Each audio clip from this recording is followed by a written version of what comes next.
আমি তাকে বললাম, ইসলাম এটাকে ইংরেজিতে কি বলে? তিনি বললেন, ইসলাম একটা ধর্ম।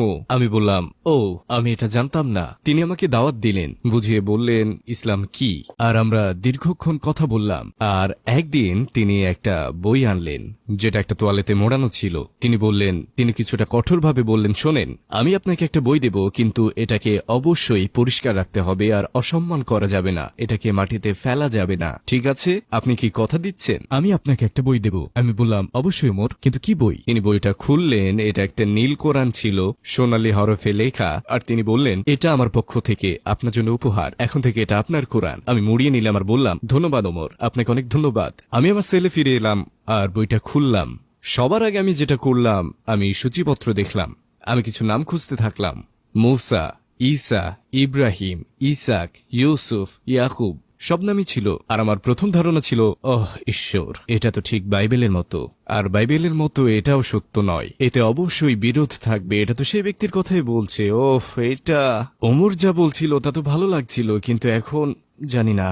তাই আমি কোরআন খুললাম আর পড়তে শুরু করলাম। প্রথম যে অধ্যায় আমি খুলেছিলাম সেটা আর রহমান। আমি এটা পড়লাম আর আমি শুধু কোরআনের ভাষা আর প্রকাশভঙ্গি আমার কাছে একেবারে অনন্য মনে হলো। আর আমি ভাবলাম, এই বইটির ভাষা শৈলী অসাধারণ। তাই আমি কোরআন বারবার পড়তে থাকলাম। তৃতীয় দিনে আমি কোরআনে গভীরভাবে মনোনিবেশ করলাম। আমি ঘন্টার পর ঘন্টা পড়ার জন্য প্রতিজ্ঞাবদ্ধ হলাম। এরপর যা ঘটল, আমার সেলমেট বলল, এই তুমি কি রাতের খাবারে যাবে না? আমি বললাম, রাতের খাবার? কোরআন থেকে চোখ তুলে বললাম, রাতের খাবার? সে বলল, হ্যাঁ, তুমি নাস্তার পর থেকে এই বইটাই পড়ছো, তুমি কি খাবার খাবে না?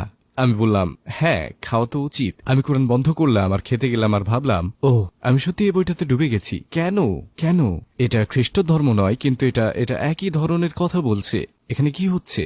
সপ্তাহ পেরিয়ে গেল, 2-3 মাসও কেটে গেল।